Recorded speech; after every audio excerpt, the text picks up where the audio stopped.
Obrigado, irmão Hélio. Queria saudar a igreja com a graça e a paz de Jesus. Amém, irmãos? Amém, irmãos? Em Moçambique seria um pouco mais quente, mais caloroso esse negócio, mas tudo bem, nós estamos no Brasil, né? Ainda no sul do Brasil, né? Então já damos um desconto. Mas, irmãos, é uma alegria, é um prazer, é um privilégio encontrar com pessoas do povo de Deus que servem ao Senhor e também participam conosco, lá em Moçambique, do ministério que o Senhor tem realizado lá.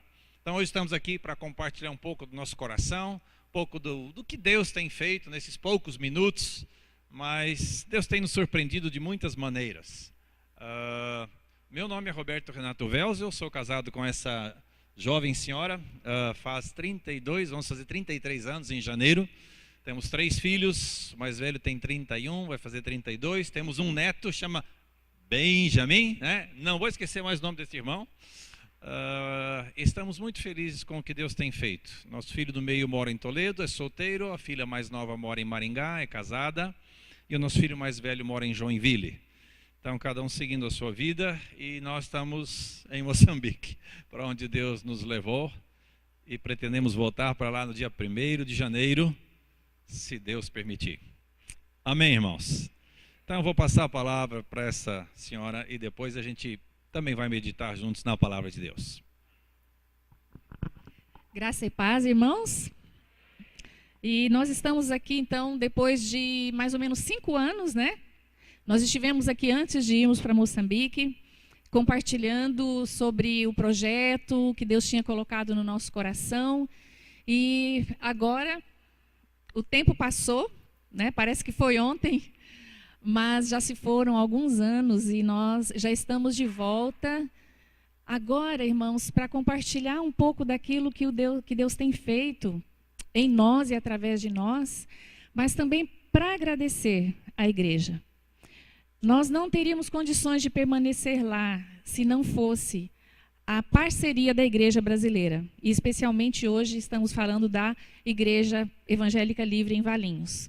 Nós convidamos vocês para irem conosco para Moçambique e vocês foram.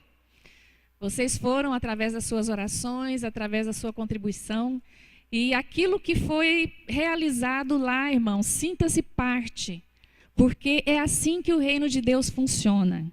Cada um tem o seu lugar, cada um tem o seu papel. E muito obrigada, igreja, por estar cumprindo o seu papel. E nós estamos, então, no país de Moçambique, esse país que fica na costa do Oceano Índico. Opa, deixa eu voltar ali.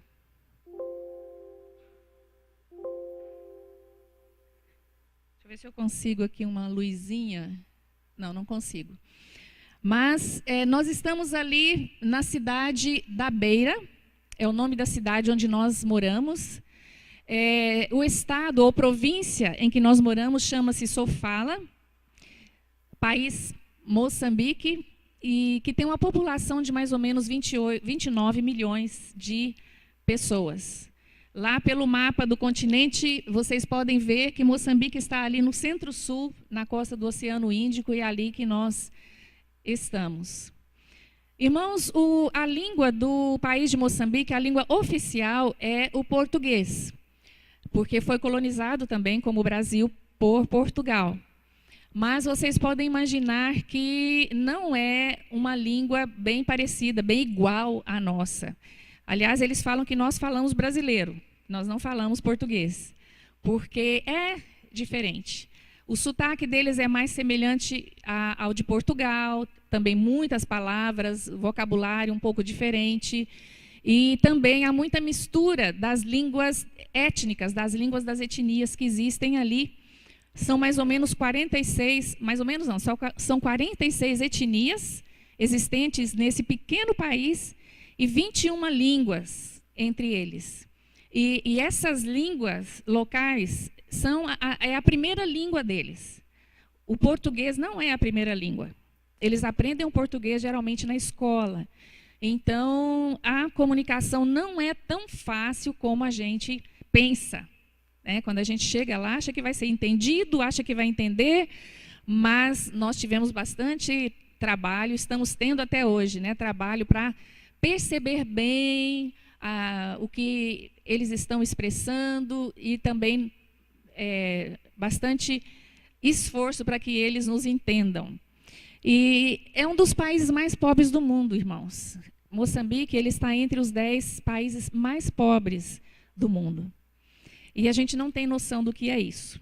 Quando a gente vive aqui no Brasil e não tem contato com um país assim tão pobre, a gente não tem noção do que é pobreza. É algo que realmente choca a gente quando a gente vive e participa, né, de uma sociedade assim. Então, a fome, a AIDS mata muito, a malária é ainda uma doença que mata mais pessoas, inclusive, do que a própria AIDS. E outras doenças assim muito simples que nós talvez trataríamos em casa, matam eles, até por já terem o organismo enfraquecido, ou por não terem acesso a medicamentos básicos que eles poderiam ter. Então, infelizmente, a morte acontece assim, é uma surpresa constante na vida. Inclusive, entre os nossos alunos lá no seminário, nós já acompanhamos muitos funerais de alunos que hoje estavam e na próxima semana já não estavam, por causa de uma malária mal cuidada, por causa de alguma doença que poderia ter sido tratada e curada sem muito esforço, num país, num contexto diferente.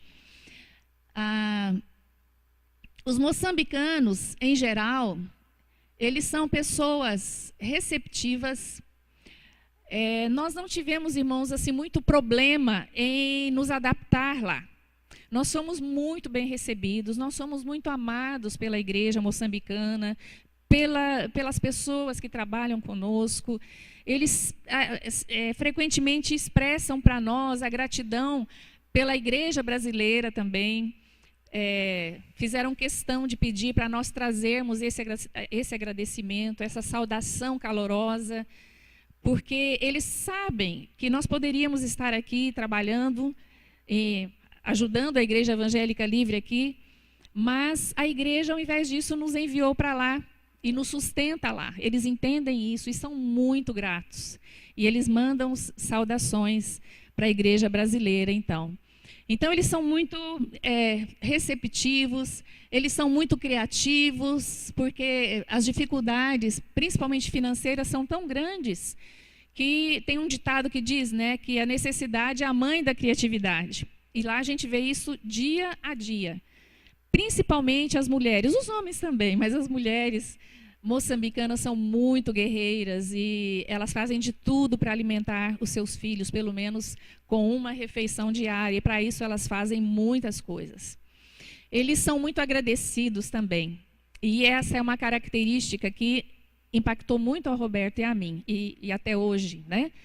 Porque quando a gente percebe assim a vida dura que eles levam, as dificuldades que eles enfrentam no dia a dia, é tão interessante, irmãos, ver como eles são bem-humorados, como eles são resilientes, né? Como eles gostam de brincar, eles gostam de dar risada, eles gostam de cantar, de dançar. E também quando eles têm oportunidade de dar testemunho, eles sempre têm gratidão para dizer. No início nós achávamos assim um pouco estranho, porque eles chegavam ali na frente, ou do culto, ou lá no culto do IBS, e falavam: olha, irmãos, eu quero agradecer a Deus, porque Deus é muito bom. Desde domingo passado até hoje, nada de mal aconteceu a mim e a minha família. Nós estamos bem, e eu dou graças a Deus por isso. Aí a gente ficava pensando assim: puxa, mas será que eles não têm assim nada mais importante, né? Mais empolgante para dizer que aconteceu? Mas depois de um tempo convivendo com eles, irmãos, nós pudemos perceber que passar alguns dias sem ficar doente, sem ter uma doença na família, tendo alimento, não sofrendo um acidente, passar uma semana sem nada ruim acontecer, já é um grande motivo de louvor a Deus na concepção deles. E eles são agradecidos por coisas tão pequenas que para nós muitas vezes passa despercebido, mas eles agradecem. É muito difícil, irmãos. Eu não me lembro de ter visto um crente moçambicano murmurando da vida, da sorte, das dificuldades. Ele sempre tem uma palavra de gratidão e algo para dizer a Deus. Então, é algo que nós temos aprendido com eles e tem nos impactado bastante. O estado religioso do país é bem interessante. Como os moçambicanos, eles são muito ligados ao mundo espiritual, eles são muito abertos ao mundo espiritual, eles são um povo muito fácil de ser evangelizado. Então, ali tem todo tipo de igreja evangélica. Ali existe também a igreja católica, é bem forte, porque os católicos, os portugueses catequizavam, né, as suas colônias, e até hoje a igreja católica é bem forte. O islamismo tem crescido de maneira muito forte lá também. Nesse pouco tempo que nós estamos na cidade da Beira, várias mesquitas grandes, suntuosas foram construídas, e a gente ouve, né, o chamado à oração aqui nos horários, e realmente é uma religião que cresce muito. E as religiões tradicionais africanas permeiam todas as outras religiões. O muçulmano, ele se converte, né, o africano se converte ao islamismo, mas ele continua praticando as religiões tradicionais. E, infelizmente, quando eles conhecem também o evangelho, aceitam Jesus, isso também acontece. Então, a igreja moçambicana é uma igreja que ela cresce muito, ela é uma igreja evangelista, ela é uma igreja vibrante, ela é uma igreja que planta outras igrejas com muita facilidade, mas o problema, irmãos, é essa igreja se tornar uma igreja saudável. Muitos que dizem sim para Jesus e começam a frequentar a igreja, eles não entenderam o que eles fizeram. Eles receberam Jesus apenas como mais um santo, mais uma religião, mas eles continuam nas práticas antigas da feitiçaria, do curandeirismo, das cerimônias tradicionais, quando acontece morte, quando acontece nascimento. Então, se torna aquele sincretismo religioso muito grande dentro das igrejas. Porque pouquíssimos pastores e líderes moçambicanos têm um estudo, têm um treinamento teológico. Há um tempo atrás, poucos tinham sequer uma Bíblia. Hoje em dia, já é bem mais comum você ver os pastores com uma Bíblia. Alguns até chegam a ter uma Bíblia de estudo, mas como eles não têm assim, nenhum treinamento, eles leem, mas muitas vezes não entendem e acabam distorcendo a palavra, ensinando coisas que não tem nada a ver, e também pela fé não estar arraigada realmente, né, na pessoa de Jesus Cristo, na suficiência dele, na supremacia de Jesus. Então, eles estão sempre suscetíveis a procurar ajuda em outros lugares, em outras religiões, e não apenas em Jesus. Então, a necessidade de treinamento teológico é algo muito grande para a igreja moçambicana. Ela é uma igreja que se multiplica, mas se multiplica de maneira doente. Há poucas igrejas que são igrejas saudáveis. Então, esse é o motivo, né, pelo qual Deus nos falou, nos inspirou e nos encorajou a irmos para Moçambique, para trabalharmos, darmos aula no Instituto Bíblico de Sofala. Se lembram que Sofala é o nome da província. Então, o Instituto Bíblico tem o nome da província. O Instituto Bíblico de Sofala, ele já existe há 30 anos. Ele nasceu justamente da necessidade que alguns pastores ali da Beira e da região viram de treinamento para os seus líderes, para os seus pastores. Eles tinham essa percepção de que careciam disso. Então, eles conversaram com a missão e pediram se a missão não poderia ajudá-los fundando ou começando ali uma escola teológica para treinar os seus líderes. Então, é uma escola que já formou 627 alunos nesse tempo. No momento, nós temos 120 alunos estudando. E há muitos desafios ainda na escola. E nós cremos que Deus tem levantado a igreja também para orar sobre isso. E depois o Roberto vai dizer de alguns desafios que Deus já respondeu, algumas coisas muito bonitas que aconteceram nesse ano, algumas bênçãos que Deus nos surpreendeu ali no nosso trabalho. Os cursos que nós oferecemos lá, eles são 5 cursos.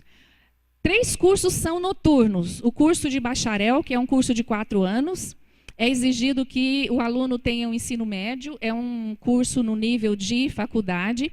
Aquele preço lá da mensalidade é o preço de uma faculdade particular lá. Vocês podem achar que é muito pouco, e para nós realmente é pouco, irmãos, mas R$180 para eles é muita coisa. É metade de um salário mínimo. E o desemprego lá é tão grande que poucas pessoas são assalariadas. Então, eles dependem de bicos, de um trabalho aqui, um trabalho ali, tanto para suprirem a sua família, quanto para pagar as mensalidades da escola. Então, é um desafio muito grande para os alunos pagarem as mensalidades. O curso médio, ele tem 3 anos e o preço é R$40 por mês, e o básico é de 2 anos a R$30 por mês. Esses 3 cursos funcionam de segunda a sexta, das 18 às 21 horas. E, irmãos, a maior parte dos alunos tem bolsa, porque eles não conseguiriam pagar essas mensalidades por conta. Então, eu acredito que talvez 1 ou 2 alunos apenas não dependam de bolsas, todos os outros precisam. E a coisa mais linda, irmãos, é quando eles chegam no final de um curso, seja do curso básico de 2 anos, porque para eles é uma luta tão grande. As turmas começam em número maior, mas no final, aqueles heróis que chegam no final são poucos. Às vezes 5, 6, 3 alunos de cada turma conseguem chegar até o final. Porque durante o tempo do curso vão acontecendo coisas que simplesmente vão impedindo que eles possam continuar. Nós oferecemos também nos sábados 2 cursos. O curso elementar de estudos bíblicos, que é um curso muito básico, com 10 disciplinas durante o ano, mas é um curso que tem sido muito frequentado, tem ajudado muito também os crentes, porque é num dia e horário que muitos podem participar, que é no sábado, das 14 às 18 horas. Esse curso custa apenas R$10 por mês. E uma distinção da nossa escola também é que nós temos um curso de professores para crianças. Infelizmente, o Ministério Infantil em Moçambique ainda não é algo que realmente é importante para os líderes. Então, as igrejas, em geral, não têm um ministério infantil, as crianças ficam largadas, não tem um ensino apropriado para elas. Então, esse curso de professores de crianças é um curso que tem abençoado muito as igrejas, principalmente ali da Beira, porque os alunos que fazem esse curso começam a formar, então, classes de escola dominical nas igrejas, e as crianças começam a ter também um ensino adequado para a idade delas.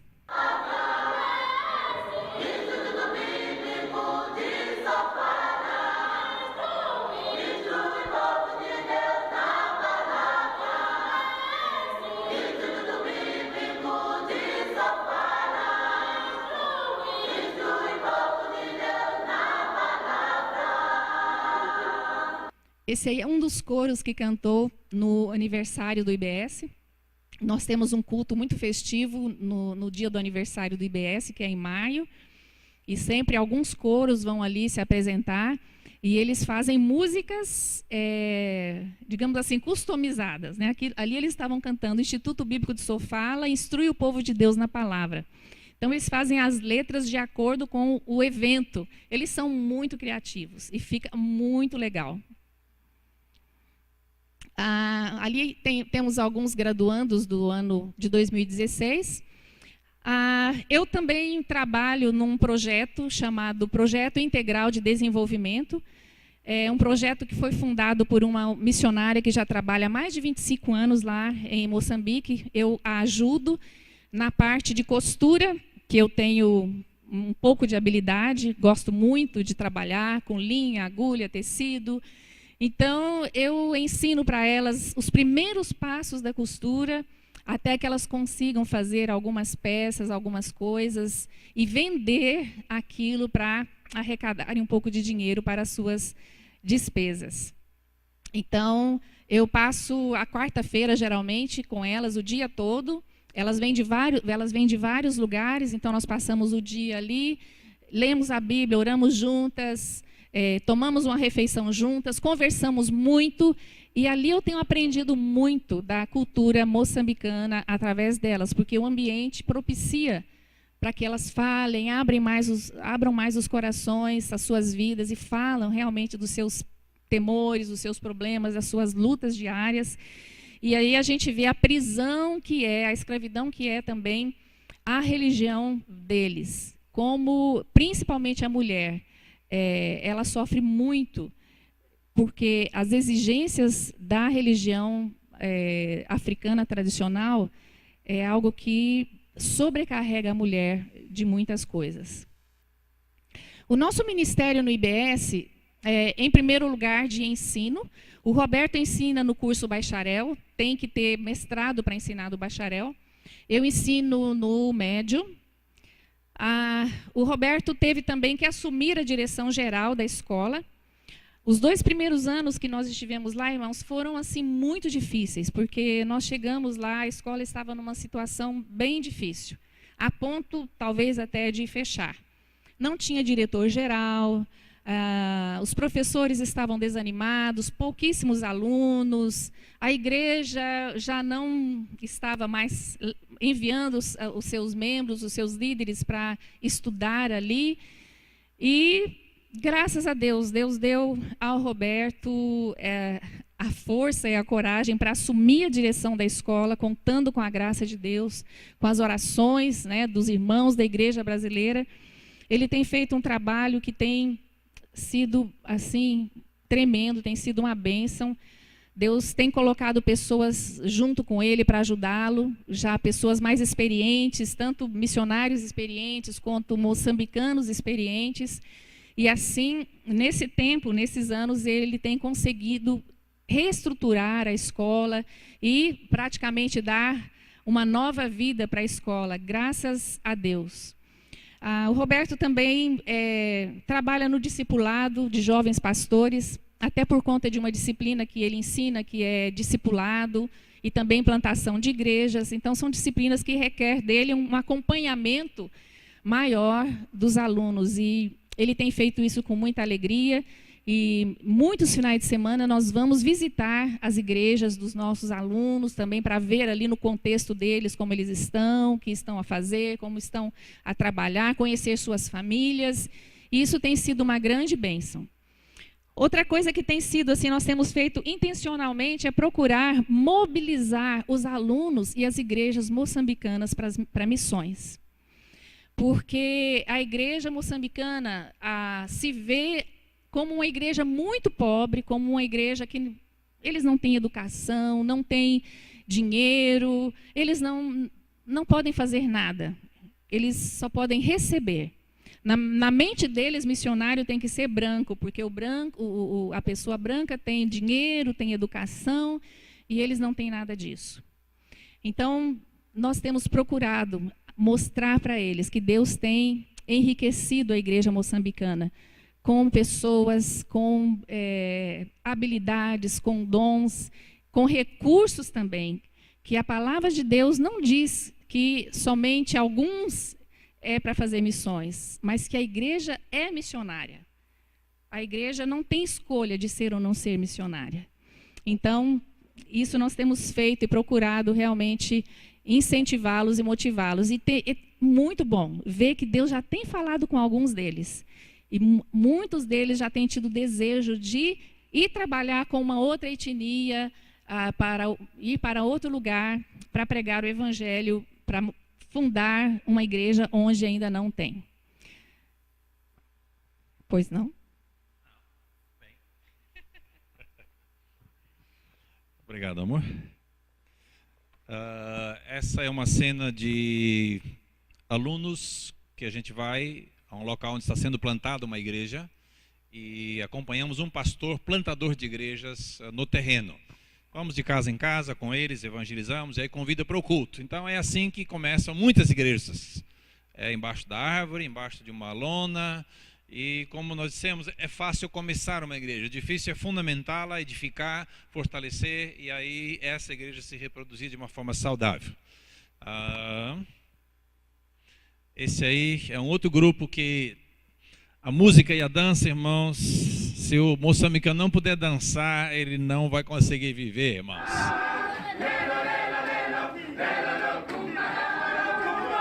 Dá para aumentar o volume um pouco?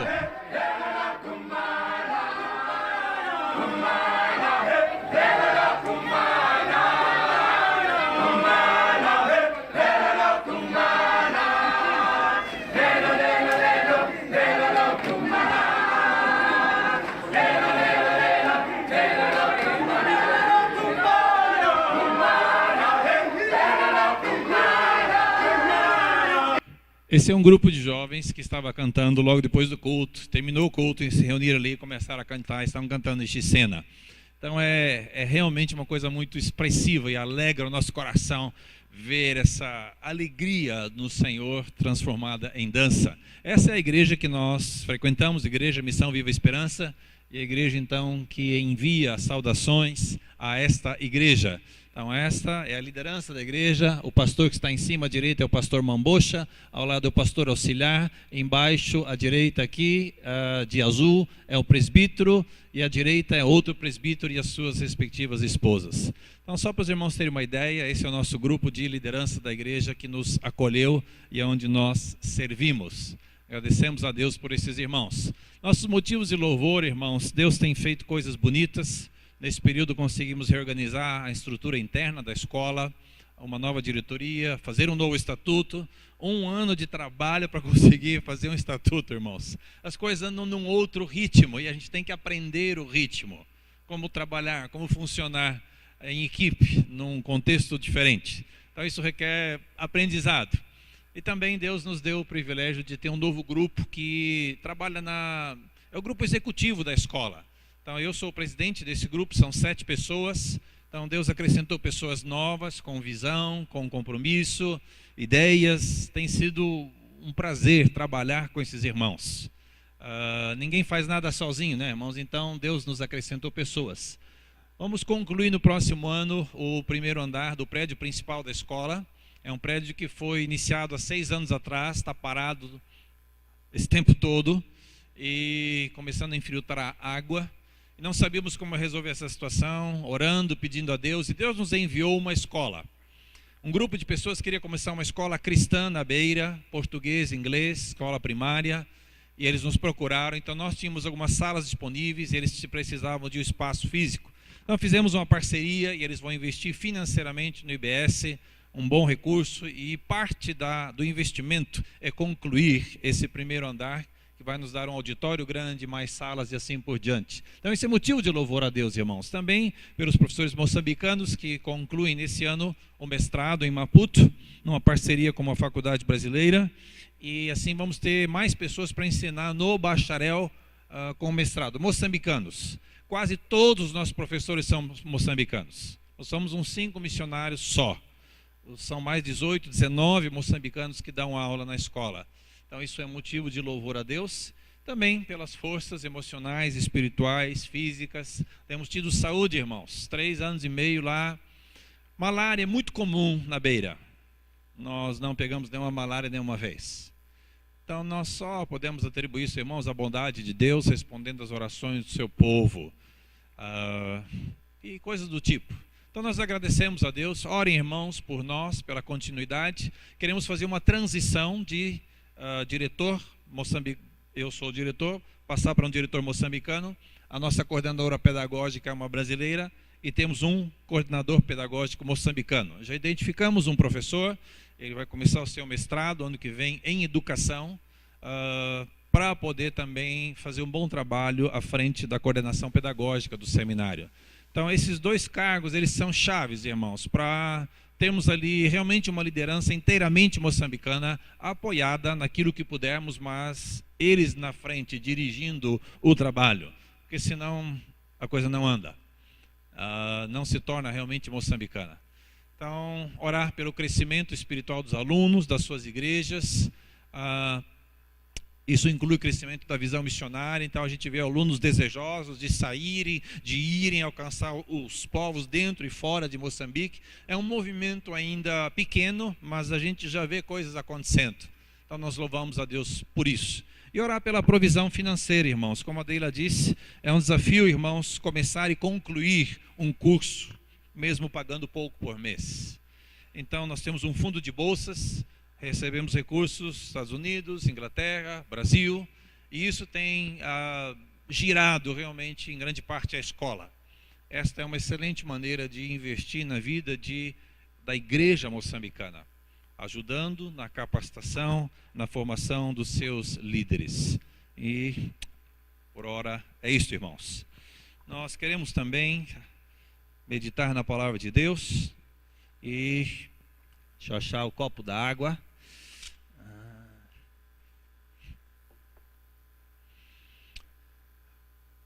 Eu creio que todos os irmãos, a maioria dos irmãos, já tem conhecimento das histórias, da maneira que Deus age no mundo, e Ele escolhe agir no meio, através de pessoas. Então nós temos lá em Gênesis 12, chamado de Abrão, e temos uma resposta de Abrão. Abrão obedece e vai. Nós temos lá o chamado de Moisés, e ele argumenta com Deus, ele diz que não sabe falar, ele, enfim, diz, Senhor, eu não quero ir, manda outro. E Deus tem que trabalhar com o seu instrumento. Deus chama Gideão, ele fala, olha, eu sou muito jovem, eu sou da família mais humilde aqui do meu povo, quem sou eu? Tenta fugir, e até que Deus o convence, ele vai testando o próprio chamado de Deus, e no final ele vai e obedece. Temos Jeremias que também dizia, eu não passo de uma criança, mas responde ao chamado de Deus e vai.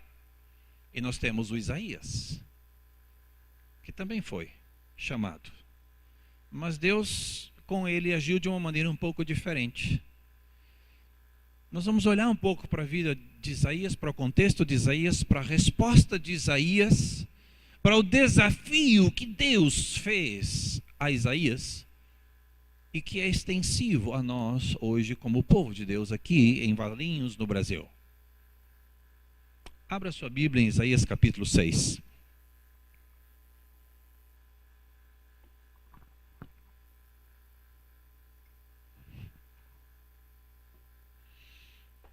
Nós vamos ler capítulo 6, versos 1. É um texto bem conhecido, irmãos, mas é um texto muito, muito rico. E vale a pena sempre rever estes grandes textos. No ano, eu vou ler da Revista Atualizada de Almeida, capítulo 6 de Isaías. Estamos juntos, irmãos? Amém? Pode ser no celular, está valendo, não tem problema. Sendo Bíblia, tá bom, irmãos. No ano da morte do rei Uzias, eu vi o Senhor assentado sobre um alto e sublime trono, e as abas de suas vestes enchiam o templo. Serafins estavam por cima dele, cada um tinha 6 asas, com 2 cobria o rosto, com 2 cobria os pés, e com 2 voava.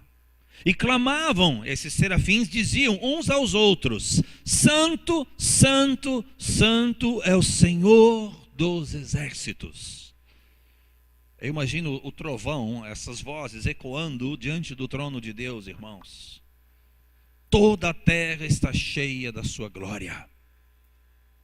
Verso 4. As bases do limiar se moveram à voz do que clamava, e a casa se encheu de fumaça. Então disse eu, ai de mim, estou perdido, porque sou homem de lábios impuros, habito no meio de um povo de impuros lábios, e os meus olhos viram o Rei, o Senhor dos exércitos. Viram o Rei. Então um dos serafins voou para mim, trazendo na mão uma brasa viva que tirara do altar com uma tenaz, uma espécie de alicate. E com a brasa tocou a minha boca e disse: eis que ela tocou os teus lábios, a tua iniquidade foi tirada e perdoado o teu pecado. Depois disto ouvi a voz do Senhor que dizia: a quem enviarei e quem há de ir por nós? Disse eu: eis-me aqui, envia-me a mim. Até aqui por enquanto. Senhor, obrigado pela porção da tua palavra que acabamos de ler.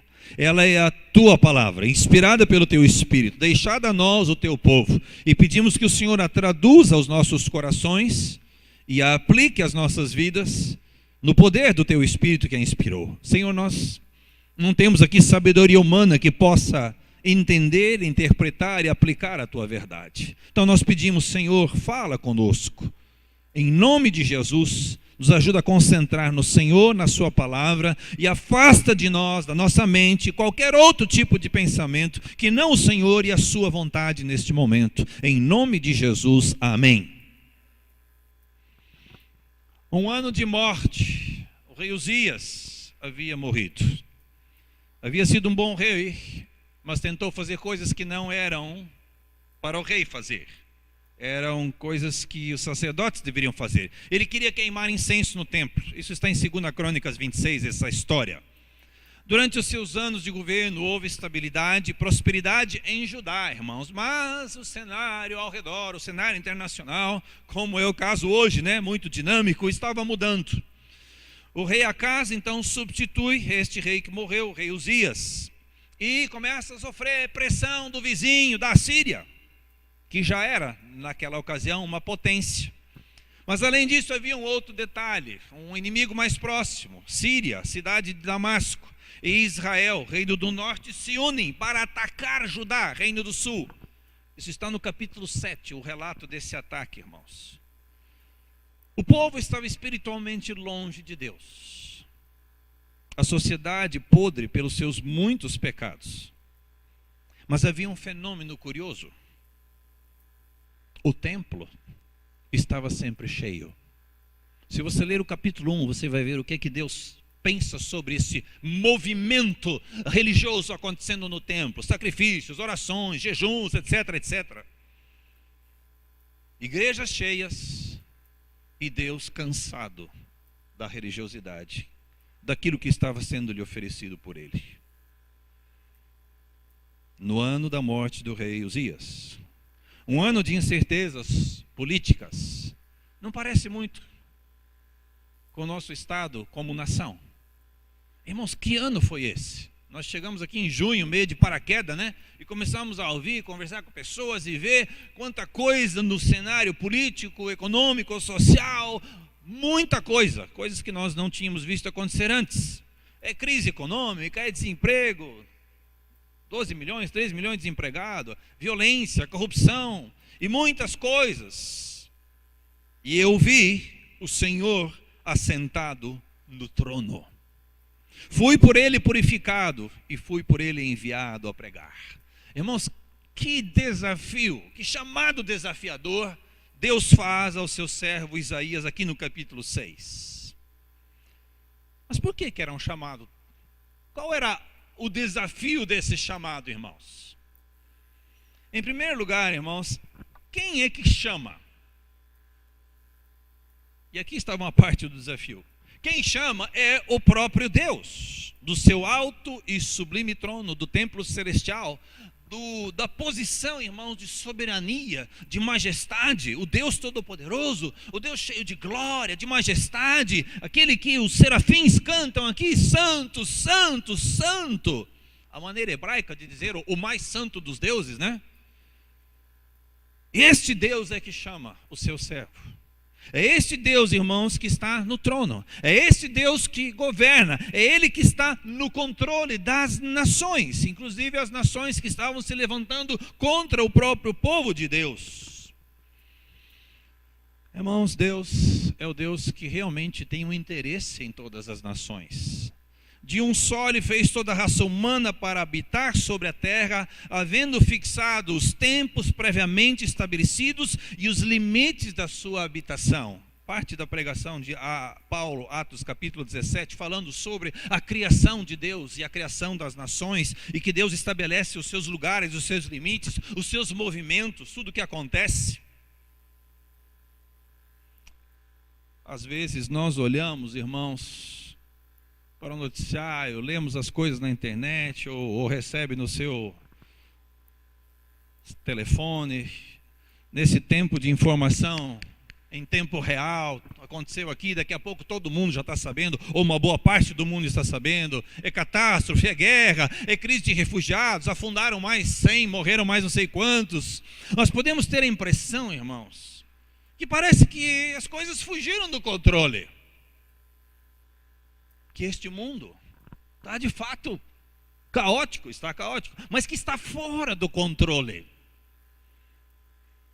Irmãos, é sempre apenas uma impressão.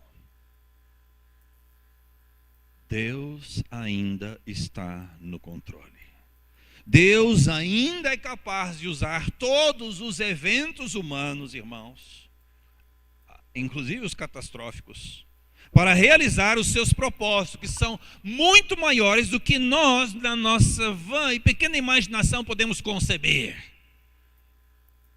Quem, irmãos, no melhor dos seus planos, poderia imaginar que no meio dessa crise de refugiados, especialmente os sírios, fugindo da Síria, indo para a Europa, e os muçulmanos dos países do norte da África, majoritariamente muçulmanos e pobres, fugindo para a Europa, desejando entrar em algum país que os acolhesse, fossem chegar na Alemanha, por exemplo, em outros países também, mas particularmente a Alemanha foi o país que mais recebeu refugiados. 1 milhão e pouco em 3, 4 anos, irmãos. Muitos desses muçulmanos foram acolhidos por igrejas, amados como nunca. Eles estranhavam a receptividade que estavam tendo. E muitos desses ouviram e viram pela primeira vez como é Jesus. E como é esse povo que eles conheciam apenas como os infiéis. Por que eles nos tratam assim? Por que eles nos amam? Por que nos recebem? E aí as perguntas começavam a vir. Mas nos falavam que vocês eram horríveis, todos infiéis, e que devíamos nos afastar de vocês. Irmãos, há igrejas batizando muitos muçulmanos na Europa. Igrejas evangélicas livres, irmãos da nossa denominação, acolhendo e batizando estes que se convertem ao Senhor Jesus. Famílias inteiras. Quem de nós poderia imaginar o dedo soberano de Deus, irmãos, o Deus que está no trono? Então a morte do rei Uzias cria uma certa instabilidade, mas lembra ao seu servo Isaías, o rei de Israel não é Uzias, não era Uzias, e nem o que subiu agora. O verdadeiro rei de Israel, o verdadeiro rei do universo sou eu. E é para ele que nós devemos olhar, irmãos. Especialmente em tempos em que a gente olha ao redor e sente-se num mundo inseguro, instável, caótico. Deus usa todas as coisas para alcançar, irmãos, os seus propósitos. O Deus soberano e santo é que está no trono, e dali ele governa. E é ele que se revela a Isaías e que o prepara para a missão que ele tinha ao próprio servo Isaías. Então, quem chama, irmãos, é Deus. Este Deus que governa, este Deus que está no trono, este Deus que realmente tem a autoridade sobre tudo e sobre todos, e especialmente sobre nós, a sua igreja, o seu povo. O segundo aspecto do desafio é que Deus chama um homem, um servo, um homem pecador, um homem limitado, um profeta imperfeito, como ele chama uma igreja imperfeita. Como Isaías tem a visão do Deus Santo, a única coisa que ele faz, irmãos, é cair diante de Deus, cair em si e exclamar de uma maneira muito profunda. A gente não, às vezes lendo o texto nós temos uma percepção um pouco distante, a gente não vivenciou isso que Isaías vivenciou, e para nós é difícil entrar nesse contexto aqui. Mas pensa um pouco. Alguém que vê realmente a glória de Deus desta maneira. e percebe logo de cara a santidade de Deus, e em contrapartida, o que ele vê em primeiro lugar, irmãos, é a sua própria condição, tanto assim que ele diz: olha, ai de mim, eu estou perdido, porque eu sou um homem de lábios impuros.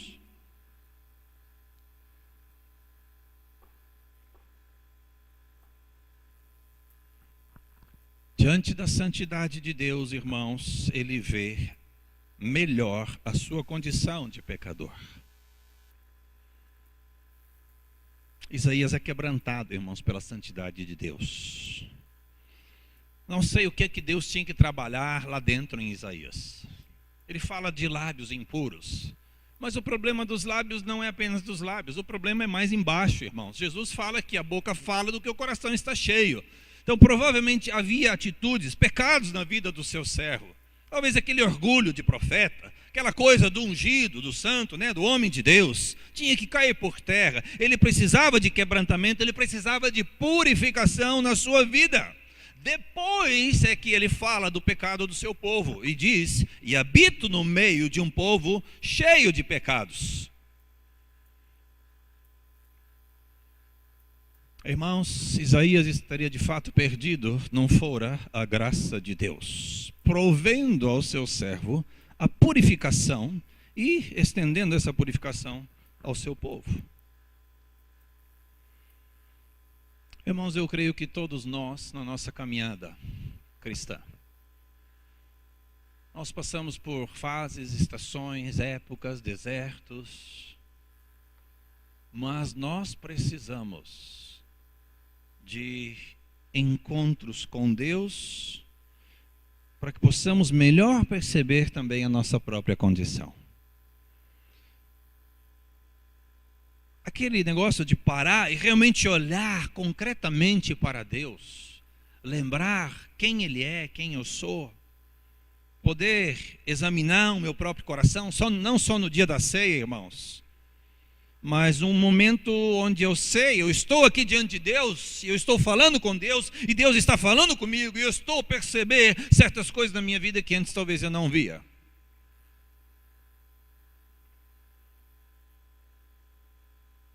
E dizer humildemente: Senhor, tem misericórdia de mim, purifica os meus pecados, o meu orgulho espiritual, a dureza do meu coração, a minha ingratidão, o meu, talvez, egoísmo, esse negócio de pensar sempre primeiro em mim e se der nos meus irmãos ou nos outros ou no próximo. A minha confiança nos recursos que Deus me dá, ou na posição que eu tenho na sociedade ou no meu trabalho. Perdoa, Senhor, a minha indiferença com a Tua obra, o meu desinteresse nas coisas que são tão caras e importantes para o Senhor. Os meus pensamentos impuros, o julgamento precipitado, a preguiça, a gula, a mágoa com essa ou com aquela pessoa que eu não quero mais conversa, porque me magoou, me chateou muito, então essa pessoa está arriscada da minha lista, do meu rol de relacionamentos. Irmãos, ninguém se encontra com Deus e continua simplesmente a tocar a sua vida exatamente da mesma maneira. Deus providenciou a purificação para o seu servo Isaías e também para nós, irmãos. O que Deus fez por Isaías com a brasa viva, Ele fez por nós com o sangue de Cristo. E a palavra dele diz: se nós confessarmos nossos pecados, Ele é fiel e justo para nos limpar de tudo, nos purificar de toda injustiça. Irmãos, não há nada que fique fora do sangue de Cristo em nos limpar e nos purificar. Isaías 57:15 é um texto que eu aprecio muito. Diz assim: eu habito no alto e santo lugar, mas também habito com o contrito e abatido de espírito, para vivificar o espírito dos abatidos. Irmãos, Deus tem um olhar diferente para aquele que se humilha da sua presença. Ele experimenta a abundância da misericórdia de Deus. Alguns crentes preferem esconder os seus pecados debaixo do tapete. Algumas igrejas simplesmente ignoram os pecados e mantêm o show. A roda continua a girar, os eventos continuam a acontecer, a igreja continua a funcionar, mas todo mundo percebe que alguma coisa está errada. Infelizmente, irmãos, eu tenho visto isso em Moçambique. Há uma tristeza, um desânimo em alguns irmãos que a gente encontra pelas situações que vivenciam nas suas igrejas. Pecados dos seus líderes que não são tratados e a vida continua. Não paro, irmãos, para ver a Deus, para refletir sobre o seu estado diante de Deus. E muitos acham que são excelentes crentes, ou nós somos uma excelente igreja. Irmãos, uma rápida leitura das 7 cartas às igrejas do Apocalipse, capítulos 2 e 3, é um exercício muito salutar. Uma rápida leitura já seria assim uma espécie de autorreflexão individual e coletiva como igreja. Ali o Senhor elogia, ali o Senhor repreende, aponta pecados no meio da sua igreja, ali o Senhor dá promessas de esperança. Irmãos, onde há arrependimento, há santificação, há renovação espiritual, há uma oxigenação espiritual na vida da igreja. Há uma nova disposição para amar, há um novo impulso evangelístico e missionário, um novo desejo, uma nova preocupação em anunciar a glória de Deus, a salvação do Senhor Jesus, em ver pessoas que Deus ama e morreu para resgatar, efetivamente experimentando o que nós, irmãos, já recebemos pela graça de Deus. E no meio dessa igreja, irmãos, Deus opera os seus milagres. Milagres de salvação, milagres de reconciliação de irmãos, famílias, milagres de provisão financeira, material, milagres, irmãos, de cura física, emocional e tantas outras coisas que Deus faz no meio do seu povo. Esse momento de oração que acontece aqui, de intercessão, irmãos, ele me lembra muito.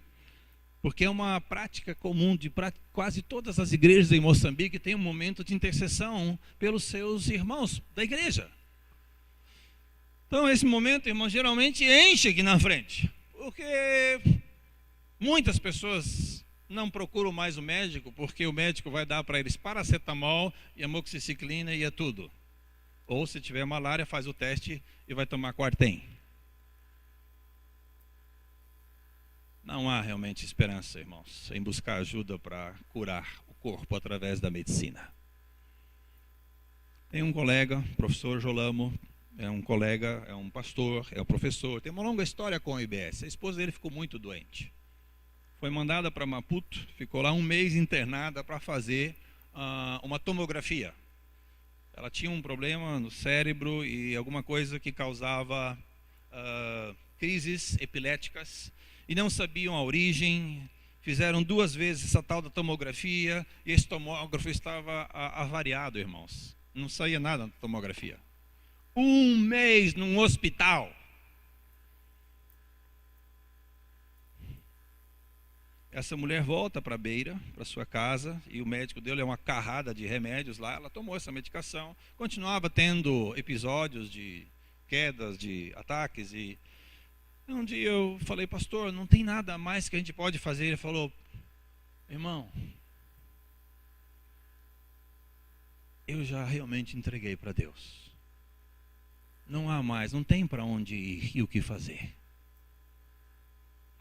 Então eu me senti assim, com as mãos amarradas, pequeno, impotente. Isso me ajudou, irmãos, a entender melhor por que é que os nossos irmãos vão à igreja e testemunham. Irmãos, essa semana eu passei sem enfermidade. Ninguém na minha casa teve enfermidade ou infelicidade, que é morte.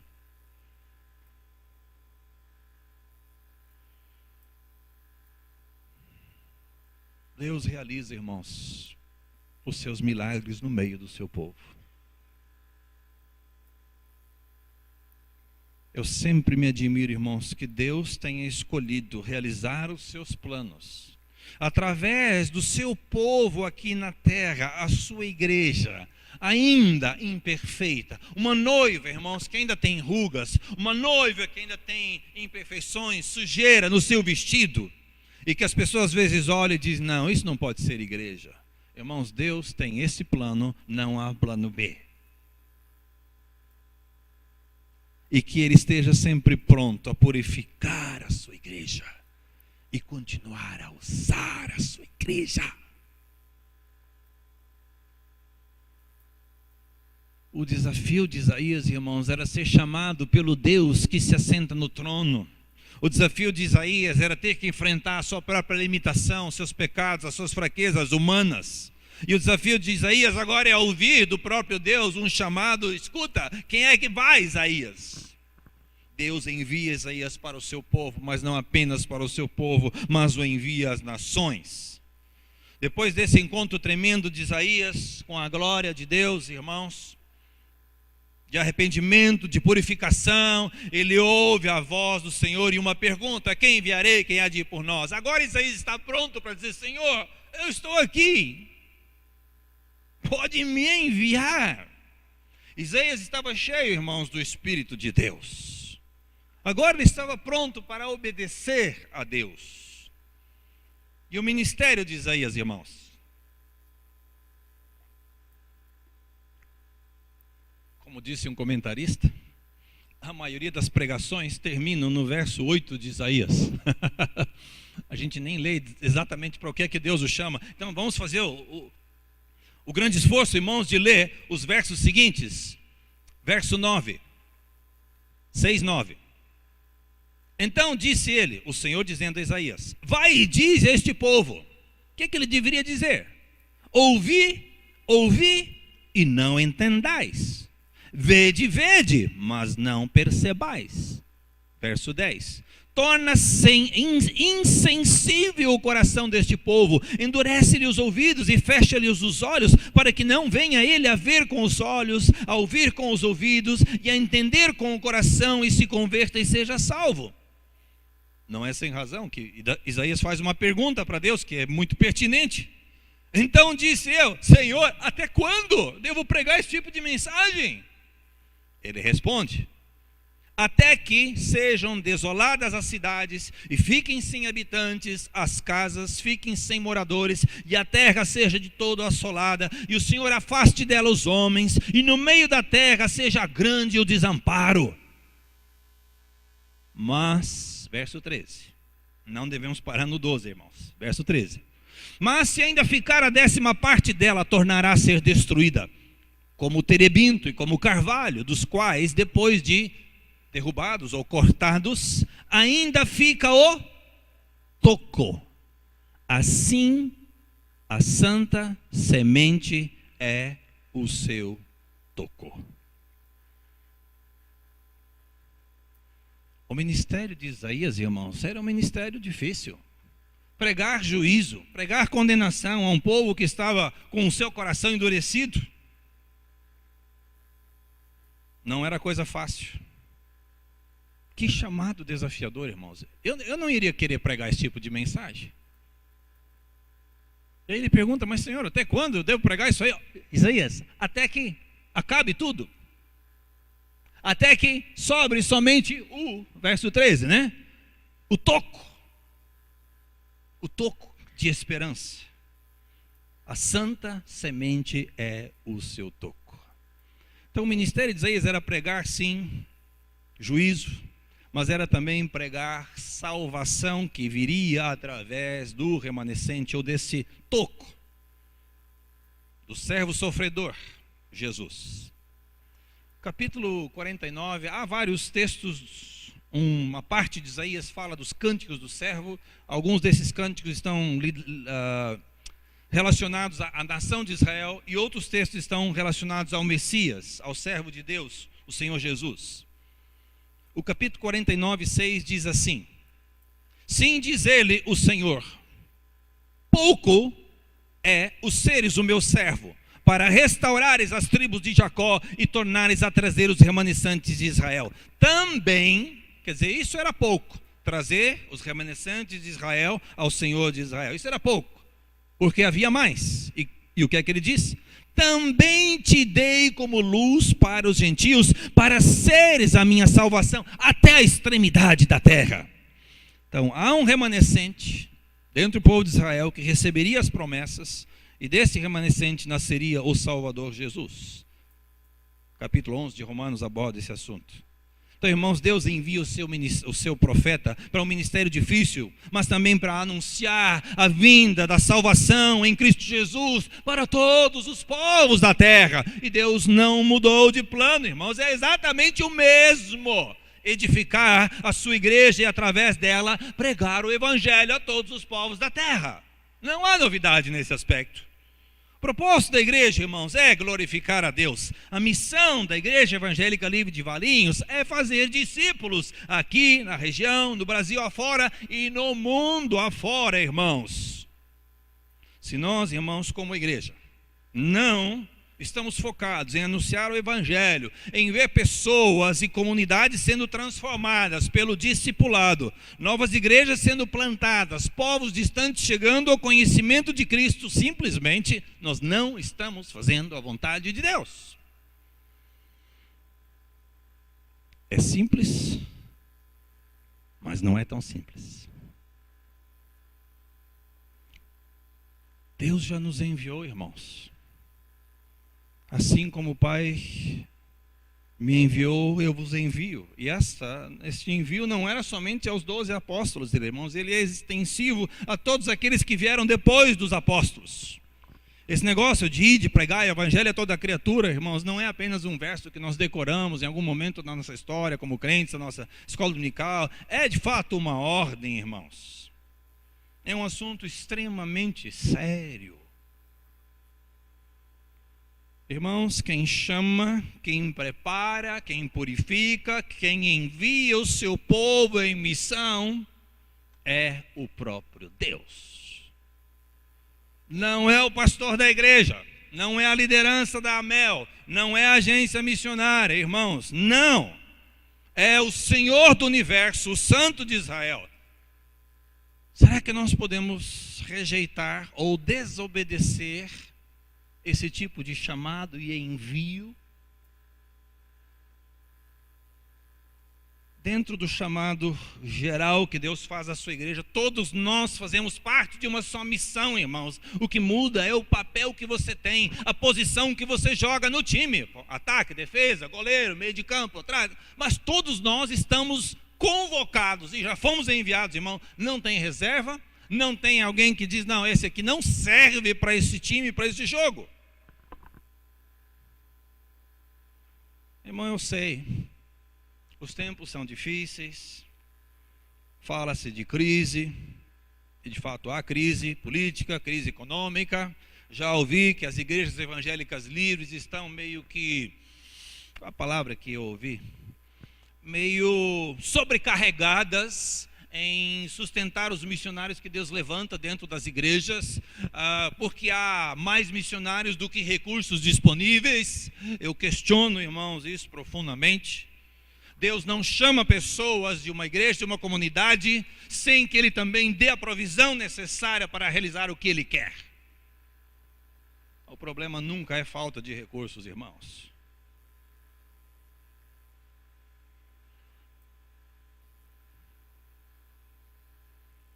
Irmãos, este é o momento de dizermos, Senhor, nós somos o seu povo, estamos aqui, eis-nos aqui. Nós já entendemos que o Senhor nos enviou, mas estamos prontos a te servir, como o Senhor desejar, onde, quando.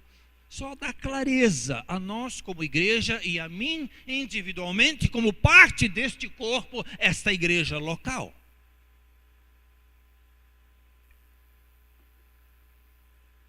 Em 1720 alguma coisa, Deus fez uma daquelas coisas que Ele costuma fazer na história, que é trazer avivamento para o seu povo e produzir grandes avanços no seu reino. E Ele visitou uma pequena comunidade de refugiados na Saxônia, nas terras de um homem chamado Conde Ludwig von Zinzendorf. Era um grupo que havia fugido de uma outra região por causa da perseguição religiosa. Este homem rico os acolheu, era um homem crente, piedoso. E esse grupo começou a dar muita dor de cabeça para esse homem, porque esse grupo, irmãos, vivia em conflito, briga, discussão, não se entendiam. E um dia, numa reunião de oração, uma coisa corriqueira e simples, alguma coisa aconteceu ali, irmãos. Deus visitou aquele grupo. Não que Deus não estivesse presente, mas naquele dia ele veio de uma forma especial. Houve ali, irmãos, um quebrantamento tão grande, confissão de pecados, mudança de atitude. E esse grupo começou a buscar a Deus, a orar. E isso ficou conhecido como o início do movimento morável, que foi instrumental nas mãos de Deus para a conversão de outros. Muitos outros. E este grupo, irmãos, tornou-se uma força missionária tremenda. Iniciou-se um movimento de oração que durou 100 anos, uma reunião que 7 dias por semana, 24 horas por dia, havia pessoas dessa igreja orando, orando pelos povos, orando pelos missionários, orando pelas pessoas. Enfim, a intercessão era uma espécie de mola propulsora, porque Deus os impulsionava dessa maneira, cheios do Espírito de Deus, irmãos. Um dia, o conde foi visitar uma região, voltou para aquela comunidade. Ele se tornou, na verdade, o líder espiritual dessa comunidade.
Fazer do sol.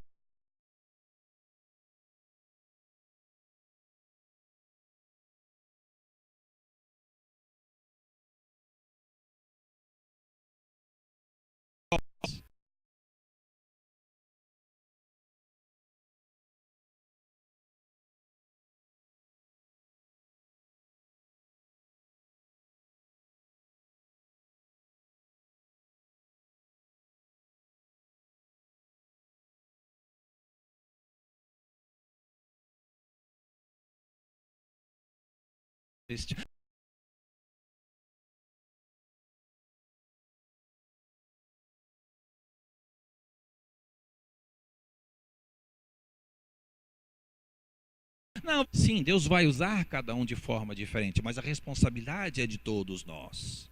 Irmãos, se Deus é o santo, o soberano, e é Ele que nos chama, nós não deveríamos dizer não. O Deus santo, irmão, só usará os seus servos e a igreja que se humilha e é santificada por Ele, irmãos. A igreja santificada, ela é renovada espiritualmente e se dispõe a ir em missão com Deus para onde Ele mandar. É verdade, irmãos. Não é fácil obedecer o chamado missionário de Deus para a sua igreja. Porque nós vamos ter que enviar os nossos filhos.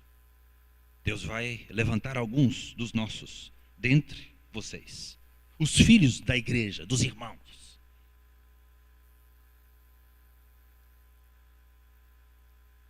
E aí eu vejo pais felizes ao ouvirem dos seus filhos que querem fazer a faculdade. E devem fazer, irmãos. Todo crente deveria estudar e estudar bem. Mas a pergunta é, quantos pais se alegrariam e dizer, meu filho, eu vou te abençoar e vou te ajudar de todas as maneiras possíveis para que Deus realize na sua vida o chamado que Ele lhe fez. Eu não serei empecilho para você. Não é fácil, irmãos, obedecer ao chamado missionário de Deus. Há tantos desafios, há tantas outras prioridades, há tantas dificuldades e crises. Sempre haverá. Mas a igreja, irmãos, obediente, ela paga sim o preço da sua obediência. Mas, irmãos, há uma alegria tão grande no meio da igreja que obedece ao chamado missionário. Porque ela se alegra em ver pessoas que o Senhor Jesus já comprou com o seu sangue, chegando ao Senhor Jesus. E experimentando, irmãos, vida. Coisa que nós já recebemos, mas que muitos irmãos não receberam.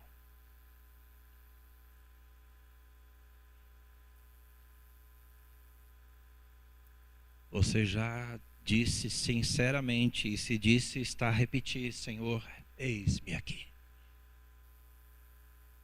Eu não tenho agenda, eu não tenho uma lista de exigências, eu já não tenho um plano todo elaborado para o qual eu peça que o Senhor apenas assine embaixo, tipo, ciente, concordo, pode fazer o que você quer, você tem a minha bênção. Mas eu tenho uma agenda aberta. Deus, preencha aí o plano de ação. 1 ano, 2 anos, 5 anos, daqui 10 anos. O que o Senhor quer de mim?